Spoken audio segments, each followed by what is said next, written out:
Hello students, कैसे हैं आप सब। मेरा नाम है राजन कुमार एंड आप देख रहे हैं राजन एकेडमी ऑफ एजुकेशन। आज के इस वीडियो में हम लोग बात करने वाले हैं एक जासूसी कहानी के बारे में जिसका नाम है द मिडनाइट विजिटर। तो चलिए स्टार्ट करते हैं। इस कहानी में 3 कैरेक्टर्स को दिखाया गया है, जिनमें से 2 कैरेक्टर्स जासूस दिखाए गए हैं जबकि एक कैरेक्टर एक राइटर दिखाया गया है। तो जो पहले जासूस का नाम है वो है ऑसिबल और दूसरा एक जासूस इसमें दिखाया गया है उसका नाम होता है मैक्स। तो वहीं जो तीसरा एक राइटर दिखाया गया है और उसका नाम होता है फाउलर। तो इस कहानी के जो लेखक है वो है रॉबर्ट आर्थर। यह कहानी एक मजाकिया सीक्रेट एजेंट ऑसिबल के बारे में है, ठीक है। तो वह अपने एक फ्रेंड फाउलर के साथ में होता है और फाउलर के बारे में मैंने आपको बताया कि वो एक लेखक है पेशे से। तो उन दोनों ने शाम को वक्त बिताने के बारे में सोचा होता है कि शाम को आराम से बैठेंगे, बात करेंगे। तो जो ऑसिबल है वो एक सीक्रेट एजेंट है और कुछ सीक्रेट लेटर्स या दस्तावेज मिलने हैं उसे जल्दी ही, ठीक है, एक होटल में। तो वहीं वो दोनों होते हैं, यानी कि फाउलर और ऑसिबल शाम को वक्त बिताने के लिए। तब फाउलर ये सोचने लगता है कि जैसा कि उसने सोचा था कि सीक्रेट एजेंट की जो भी इमेज उसके माइंड में थी, ठीक है, ऐसी इमेज थी कि अचानक से कुछ बड़ा होगा और कोई व्यक्ति या लड़की आएगी जो ऑसिबल को खुफिया तरीके से कोई दस्तावेज देगी। पर ऑसिबल ने फाउलर को बताया कि वह ये जो सारी चीज़ें सोच रहा है ऐसा कुछ नहीं होने वाला। पर वह फाउलर को बताता है कि हाँ, एक लेटर या कुछ डॉक्यूमेंट्स हैं जो काफ़ी संवेदनशील हैं, महत्वपूर्ण हैं, वो उसको मिलेंगे, ठीक है। तो कुछ रिपोर्ट्स हैं उसमें, कुछ लेटर्स हैं जो वो हासिल करने आया है।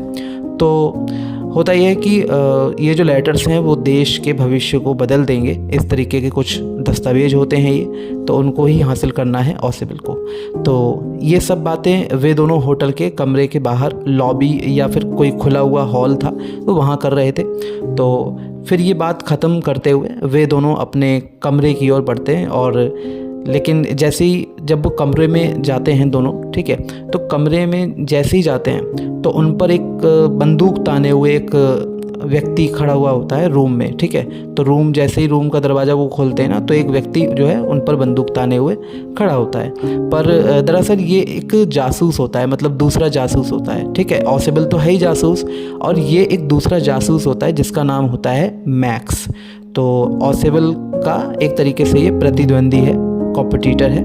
और मैक्स जो है उन दोनों से कहता है, यानी कि ऑसिबल और फाउलर से कहता है कि जब तक वो सीक्रेट रिपोर्ट यहाँ रूम में नहीं आ जाती तब तक कोई हिलना मत और चुपचाप अपनी जगह पर खड़े रहें। तो ये सब देखकर जो फाउलर है उसको बड़ी एक्साइटमेंट हो जाती है, लेकिन वो डर भी रहा होता है अंदर से कि हाँ अब कुछ बड़ा होगा, ठीक है। और उसको काफ़ी थोड़ा सा मज़ा भी आ रहा था क्योंकि वो हमेशा से ऐसा सोच रहा था कि कुछ ऐसा ही होने वाला होगा या होगा, ठीक है। तो ये चीज़ें हो रही होती हैं।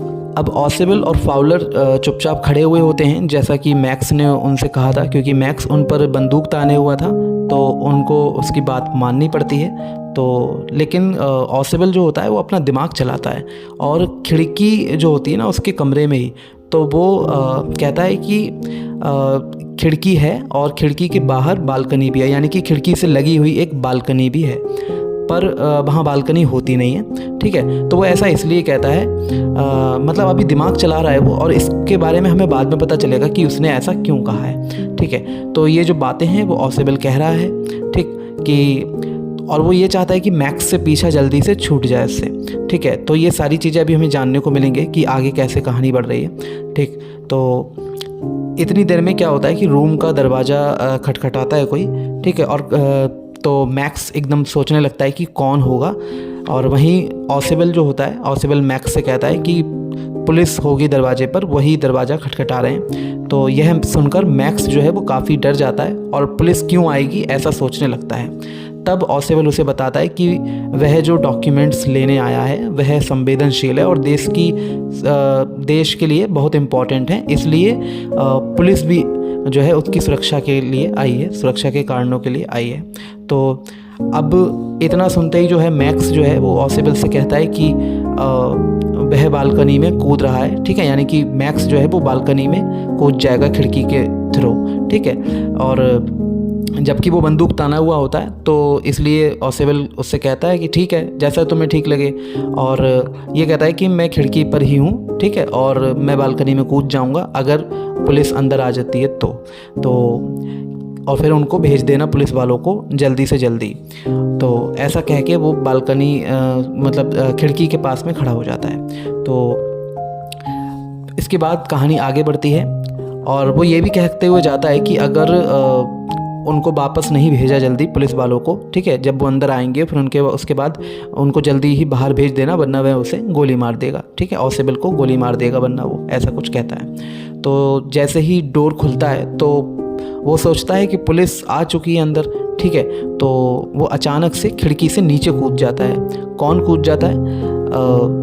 जो मैक्स होता है वो कूद जाता है कि उसने सोचा कि मैं जब तक बालकनी में इंतज़ार कर लूँगा जब तक पुलिस नहीं जाती, ठीक है, बट खिड़की पर बालकनी नहीं होती है, ठीक है। क्यों? क्योंकि ये सारा एक प्लान का हिस्सा होता है ऑसेबल का। ऑसेबल ने झूठ बोला था उससे कि बालकनी है खिड़की के बिल्कुल लगी हुई, तो खिड़की क्योंकि उसे पता था कि अगर ऐसा कुछ होगा, ठीक, तो वो बालकनी की तरफ ही कूदेगा, ठीक है, यानी कि बालकनी तो वहाँ थी नहीं, तो वो खिड़की की तरफ ही कूदेगा पुलिस से बचने के लिए। तो इसलिए उसने पुलिस की झूठी बात कही थी। दरअसल जो दरवाजे पर था एक वेटर होता है, ठीक है, खिड़की पर बालकनी जो समझ रहा था वो, ठीक है, तो उसके चक्कर में वो कूद गया वहाँ नीचे, और जो दरवाजे पे खटखट हो रही थी वो पुलिस की नहीं, वो एक वेटर था, ठीक है। तो मैक्स जो है वो नीचे गिर गया होगा और कोई पुलिस वगैरह तो आई नहीं थी। तो अब होता ये है कि जो वेटर है वो वेटर कहता है कि सर जो शराब आपने मंगाई थी, जो लिकर मंगाई थी, ठीक है, तो वो लाया था ऑसेबल के लिए। ऑसेबल ने ऑर्डर किया था एक्चुअली में। तो फाउलर जो है राइटर, वो ये सब देखकर बड़ा हैरान हो जाता है कि ऑसेबल से पुलिस के बारे में पूछता है कि ऑसेबल पुलिस तो आई नहीं, तो वो क्यों कूदा? तो उसने वो बताता है कि ये सब मेरे प्लान का हिस्सा था कि ऐसा मैं बताऊंगा कि पुलिस आ रही है ताकि मैक्स जो है वो कूद जाए, और वहाँ बालकनी तो है नहीं, तो मैक्स जो है वो नीचे ही गिरा होगा। तब ऑसेबल की ये जो सारी बातें थी ना, वो सुन के जो फाउलर है यानी कि जो एक राइटर है, तो वो काफ़ी ज़्यादा हैरान हो जाता है, ठीक है, काफ़ी मतलब ये वाक़या सुनता है जब वो, तो उसके मतलब एक तरीके से बहुत ज़्यादा बुद्धि के बारे में सोचता है उसकी कि ऑसेबल की जो बुद्धि है वो कितनी तेज़ है, ठीक है, और उसने कैसे अपना एक जासूसी दिमाग लगाया तो मैक्स से पीछा छुड़ाया, ठीक है। तो ये सारी चीज़ें हो रही होती हैं, कहानी बस थोड़ी सी आगे और बढ़ती है, ठीक, और हमें ये दिखाया जाता है कि जो मैक्स है वो या तो मर गया होगा या चोटिल हो गया होगा। तो ऑसेबल ने काफ़ी सूझबूझ से अपने आप को मैक्स से छुड़ाया था। तो ये कहानी यहाँ पर कंप्लीट हो जाती है। तो आई होप आप लोगों को ये कहानी समझ में आई होगी, और अगर कोई भी आपको इसमें डाउट लगता है तो आप लोग मुझे कमेंट सेक्शन में ज़रूर बताइएगा। Thank you so much for watching this video completely. Please subscribe the channel to watch more videos like this. Thank you so much.